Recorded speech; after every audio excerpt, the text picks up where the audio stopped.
Shikues nderuar, ju përshëndesim, rikthyer sërish në TikTok, ku do të ndalemi ditën e sotme tek zhvillimet e fundit gjeopolitike. Do të nisim me Europën dhe Shtetet e Bashkuara, të cilat po e shohin tashmë Groenlandën gjithnjë më shumë si një terren kyç në garën globale për metale të rralla dhe mineralet kritike të domosdoshme për teknologjinë moderne, tranzicionin energjetik dhe sigurinë ushtarake sigurisht. Dhe ky interes në rritje ka nxitur jo vetëm konkurrencë ekonomike, por edhe tensione politike, përfshirë këtu marrëveshje diplomatike dhe kërcënime me vendosje tarifash. Për ta nisur këtë diskutim ditën e sotme, kam të ftuar ekspertin e marrëdhënieve ndërkombëtare, zotin Frymëzim Dauti. Zot Dauti, ju përshëndes kënaqësi. Jo, faleminderit. Zot Dauti, ashtu si e thash, pra Groenlanda për shumë vite e konsideruar një territor periferik i Arktikut, sot po shfaqet gjithnjë e më shumë në qendër të vëmendjes ndërkombëtare, sigurisht kjo për shkak të pozicionit strategjik dhe pasurive natyrore. A është sot Groenlanda një fushë betejë gjeopolitike mes fuqive të mëdha, zoti Dauti? Jo, nuk është fushbetejë në mes fuqive të madh, është apetiti presidentit Trump, i cili don që atë territor t'ia ngjesë SBA-s. Nuk është se Kina apo Rusia ka ndonjë interes për atë. Edhe ministri i punëve të jashtme i Rusisë u deklarua që ne nuk kemi asnjë interes, dhe të gjithë këta çka thot presidenti Trump janë sajesa të tij. Ne duhet ta kemi parasysh që Trumpi ka një parim i cili thot asnjëherë mos u dorëzo, never give up. Dhe mua më kujtohet kur në mandatin e parë të tij ai propozoi që ta blej Groenlandën nga Danimarka, mirë po e dim që ati pushoi mandati dhe tani është zgjedhur përsëri dhe sipas parimit të tij never give up, ai pra tenton që ta marrë Groenlandën, por kësaj here është më serios, pra nuk thot ta blejmë Groenlandën, po thot deshën apo nuk deshën, në atë territor do t'ja bashkojmë SBA-s. Tani çka janë interesat e SBA-s që ta marrë Groenlandën? Nuk është se ka ndonjë interes në aspektin e sigurisë së SBA-s, apo ju e përmendat edhe metalet e rralla, për shkak se SBA-ja është shtet i madh, e kanë po ashtu edhe Alaskën. Ata po ashtu e shfrytëzojnë edhe Kanadën, për shkak se diçka çka prodhon Kanada e shet edhe në SBA.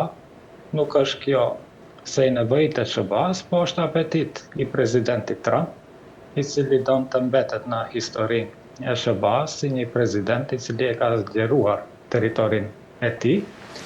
Dhe kuptohet që Groenlanda është një territor i madh, por është çështja e saj nuk do të mbetet deri vetëm me aneksimin e Groenlandës, ai do të tentojë që ta marrë edhe ishullin e Islandës dhe sipas fiteve që i dërgon dhe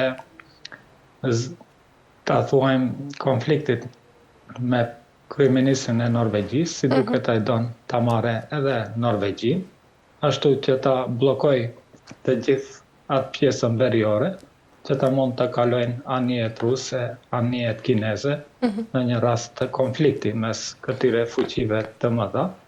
Dhe nëse e marrim parasysh që as Norvegjia, as Islanda, po as edhe Groenlanda nuk janë pjesë të Unionit Evropian, besoj që nuk do të ketë shumë vështirësi që t'i shkëpus këta territore nga Unioni Evropian, për shkak se është SBA-ja e cila ajo vendos se si do të funksionojë siguria e perëndimit, dhe nëse SBA-ja dhe presidenti Trump ka mbështetje nga qeveria e tij, nga generalet e tij, po edhe nga kongresmenët e tij, besoj që ai do t'i arrijë këta qëllime në 3 vitet e ardhshme, ashtu që do ta siguroj hemisferën siç e quan ai perëndimore dhe doktrina e tij Monroe, pra që rrjedhimisht rrjedh nga doktrina Monroe, dhe ai do ta realizojë që në veri të ketë një barierë në mes Groenlandës, Islandës dhe Norvegjisë, dhe në jug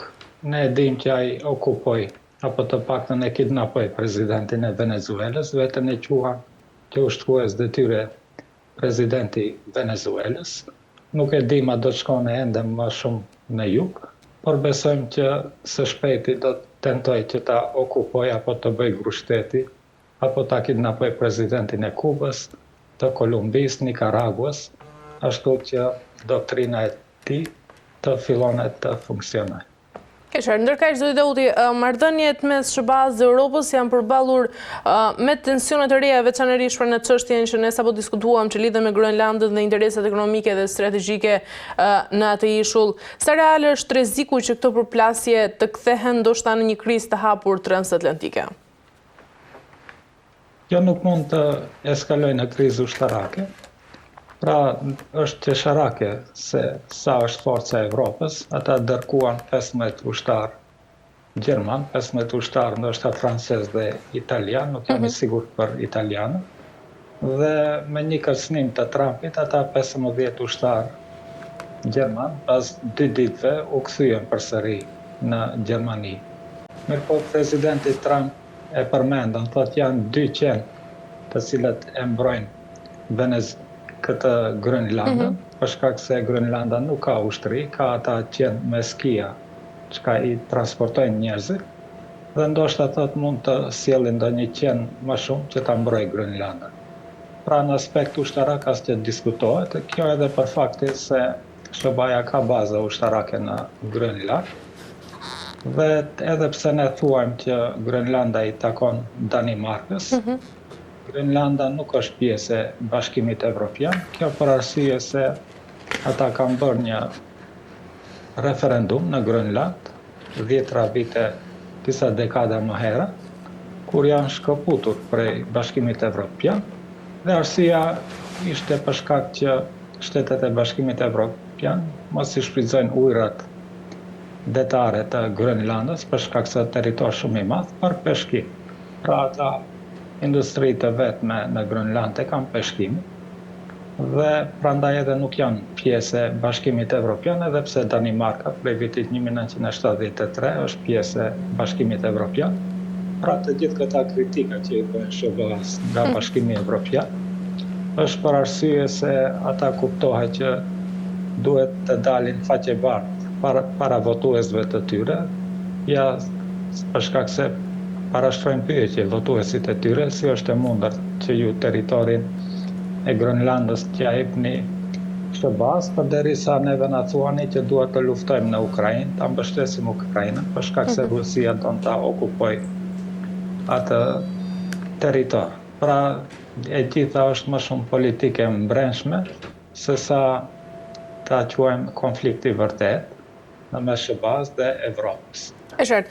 Ndërkaq, zoti Dauti, historikisht çarja me instalatëve perëndimor kanë krijuar këtu edhe hapësira që aktorë të tretë të shfrytëzojnë ndoshta për interesat e tyre strategjike. Dhe në këtë rast, a është duke përdorur Rusia këtë situatë për të dobësuar edhe unitetin euroatlantik?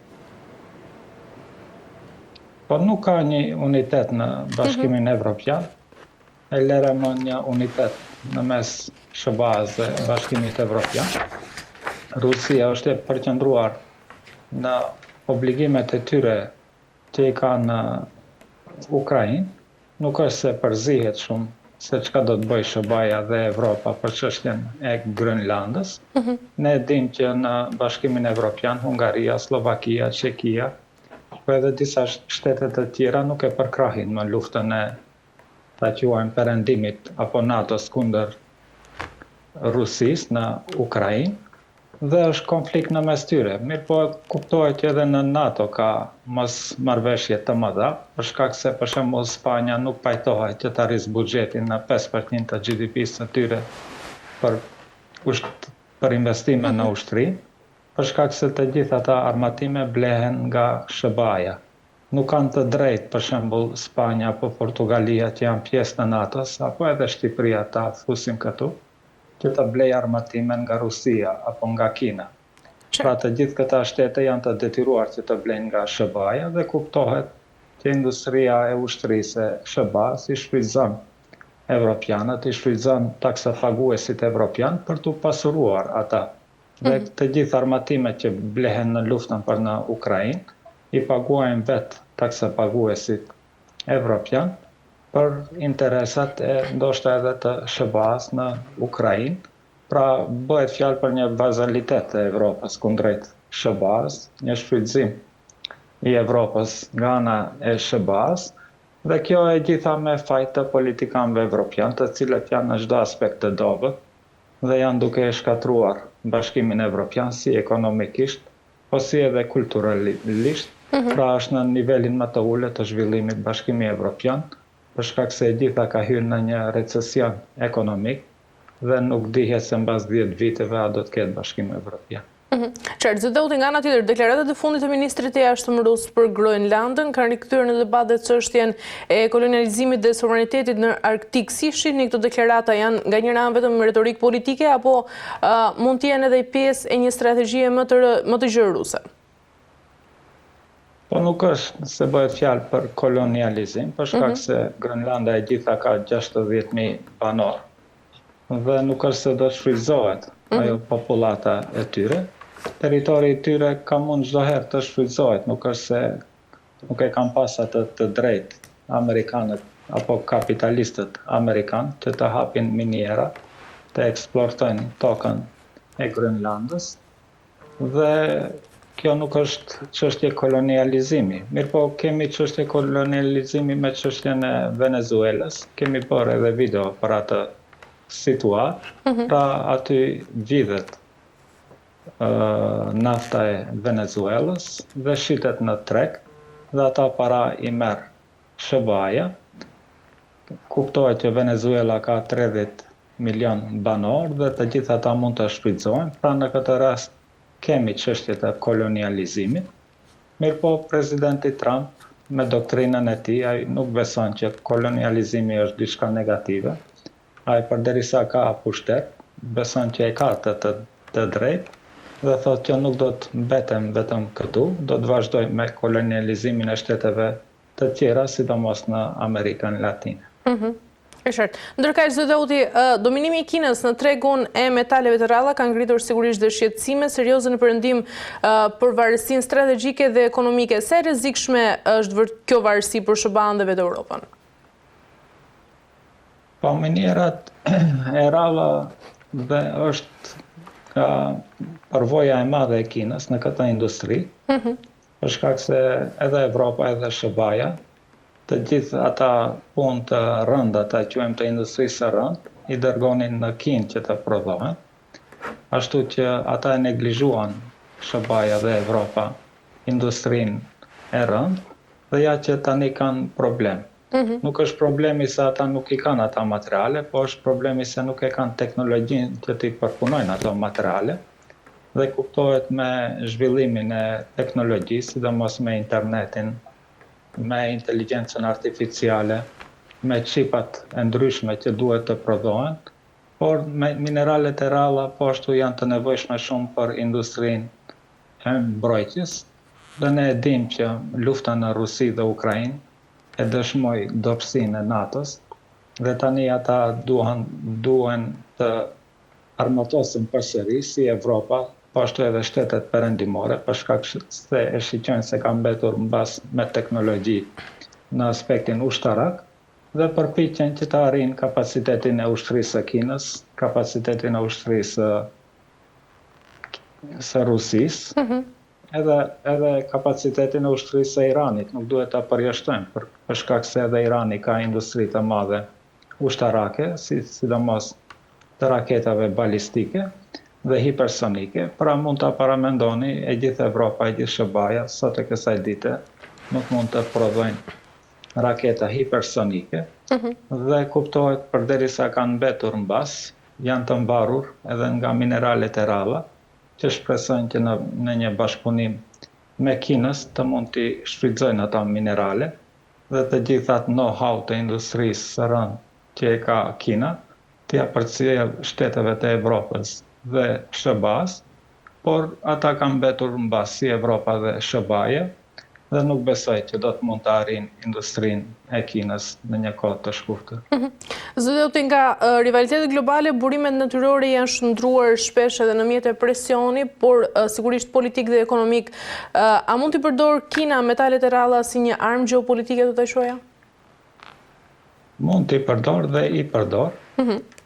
Përderisa Kina nuk e ndjek politikën amerikane që të sulmoj shtetet, t'i okupoj ato dhe të shfrytëzoj. Politika e Kinës doktrina e tyre është shumë e thjeshtë, ata janë për një bashkëpunim ekonomik, gjërat i shqyqojnë në aspekt më afatgjatë, nuk është si çështja e SBA-s. SBA-t e shqyqojnë se çka do të ndodhë deri në zgjedhjet e ardhshme. Për shembull, i kemi në nëntor 2026 zgjedhjet e Kongresit dhe gjithë politika e Trumpit është përqendruar se çka do të ndodhë në ato zgjedhje. Përderisa në Kinë është një sistem i vetëm politik, kemi një parti të vetme politike dhe stabiliteti politik sjell edhe stabilitet ekonomik. Për arsye se ata nuk shqyqojnë afat shkurtër, por afat gjatë dhe nuk kanë nevojë, thuajnë ata, që t'i kolonializojmë ne shtetet, me të cilët nuk kemi marrëdhënie të mira, po ata përpiqen që gradualisht që t'i përmirësojnë nëpërmjet ndrimit të marrëdhënieve edhe arsimore, edhe ekonomike, edhe kulturore, edhe sportive, nëpërmjet ndrimave të ndryshme që kinezët u dërgojnë sidomos në shtetet e Afrikës, dhe ne e dimë që Afrika është shumë e pasur me minerale, edhe Amerika Latine, dhe nëse e shqyqojmë në aspekt global, Kina investon me të mëdha në industri të ndryshme. Ne mund ta shqyqojmë, nuk ka nevojë të shkojmë në Afrikë dhe në Amerikë Latine, mund ta shqyqojmë në Ballkanin, ata investojnë shumë në Serbi. Po ashtu kanë marrëdhënie të mira me Greqinë, janë duke investuar shumë, sidomos në ndërtimin e anijeve në Greqi. Po nëse shkojmë edhe më herët, na kujtohet sistemi komunist gjatë kohës së Enver Hoxhës. Pra kishte investime të mëdha në Kinë, në fakt në Shqipërinë nga ana e Kinës. Pra kjo është politikë afatgjate e Kinës, të cilat nuk i shqyqojnë shtetet për t'i shfrytzuar kolonialisht, por i shqyqojnë si një strategji afatgjate që në disa dekada të formojnë marrëdhënie të mira dhe të përfitojnë të dy shtetet, edhe Kina, po edhe shtetet në të cilat ata investojnë. Qartë, dhe nga ana tjetër, rivaliteti për Grönlandën po zhvillohet disi në heshtje, pra duke parë edhe zhvillimet e fundit, por pasojat e tij ndoshta mund të jenë edhe afatgjata, por edhe globale. Cili është skenari më realist dhe cili më i rrezikshëm për të ardhmen e këtij territori? O skenari është se SBA nuk përfiton asgjë nga okupimi i Grönlandës. Grönlanda pra është në afërsi të SBA-s, ata kanë mund ta shfrytëzojnë çdo herë. Skenari është se do të prishen marrëdhëniet, sidomos të Evropës me SBA-n, për shkak se Trumpi ju kërcënohet se do t'u vë tarifa dhe taksa të ndryshme mallrave të Unionit Evropian. Pra do të vuaj edhe më shumë ekonomia e Evropës, industria e Evropës. Mirë po nëse mbas 3 viteve nuk do të jetë më presidenti Trump, unë besoj që gjithë rrethanat mund të ndryshojnë. Përsëri mund të kemi një afrim të marrëdhënieve mes Evropës dhe SBA-s, për shkak se kjo është më shumë çështje personale se strategji e SBA-s. Pra kjo është një dëshirë e presidentit Trump, e egoizmit të tij, që të arrisë territorin e SBA-s dhe të mbetet në histori. Ai shqyqon historinë dhe i kujtohet se ndonjë president e ka marrë Teksasin, ndonjë tjetër e ka marrë Louisianën, ndonjë president tjetër e ka marrë Kaliforninë, New Mexico, Arizona. Pra të gjithë këta nuk kanë qenë pjesë të SBA-s kur është formuar SBA-ja. Këta territore gradualisht janë bashkangjitur territorit të SBA-s dhe ai do të hyjë në histori si president i cili e ka zgjeruar territorin e SBA-s. Po ne besojmë që Grönlanda nuk do të jetë problem. Problem do të jetë nëse ai në të vërtetë tenton që ta aneksojë edhe Kanadën. Dhe nëse tenton që ta aneksojë Kanadën, atëherë do të bëhet fjalë për një krizë më e madhe, po edhe ndërkombëtare, nuk përjashtohet. E qartë, mirë, zot Dauti, për ta mbyllur pyetja e fundit, është zhvilluar një bisedë telefonike mes presidentit të SBA-s Donald Trump dhe atij turk Recep Tayyip Erdogan, e cila vjen në një moment delikat për linjën e mesme me tensione të larta pranë Siri dhe Gaza. Si e keni parë, çfarë është diskutuar dhe cili është sinjali politik e cila dërgon kjo bisedë? Marrëdhëniet e presidentit Trump janë të mira me presidentin Erdogan. Unë për shkak se kam jetuar në Stamboll, e di që në Stamboll është një ndërtesë e madhe Trump Tower. Pra këta marrëdhënie mes Erdoganit dhe Trumpit nuk janë tani si politikan, por shumë dekada më të hershme, për shkak se presidenti Erdogan ka qenë kryebashkiak i Stambollit. Pra besoj që ata njihen shumë herët pra me dekada dhe presidenti Trump ka një respekt të posaçëm për presidentin Erdogan dhe këtë e dëshmon për shkak se ja e kemi së fundi luftën në Siri dhe presidenti Trump nuk e kundërshton interesat e Turqisë dhe besoj që presidenti Trump ishte një ndër faktorët që e parandaloi luftën kundër Iranit, sulmin kundër Iranit, për shkak se edhe popullat e madhe turke në Iran, që besohet dikun të jetojnë 30 milion turk në Iran, që janë shtetës iranian, dhe gjatë gjitha ata trazirave apo tentimit që u përpoq të bëjnë Izraeli dhe SBA një gru shteti në Iran, Turqia i thiri banorët turk të Iranit që mos bëjnë pjesë e protestave dhe ata territore ku jetojnë azerët apo turkët në Iran ishin të qeta dhe e përkrahin qeverinë dhe besoj që Turqia do të bëjë gjithçka që të ndihmojë Iranit kundër agresionit të Izraelit dhe SBA-s kundër shtetit të tyre, ashtu sikur e ka mbështetur Iranin gjithmonë edhe gjatë sanksioneve të ndryshme ekonomike. E qartë. Mirë, zoti Dauti, kemi arritur në fund, ju falenderoj për gjitha informacionet. Ju faleminderit. Kënaqësi.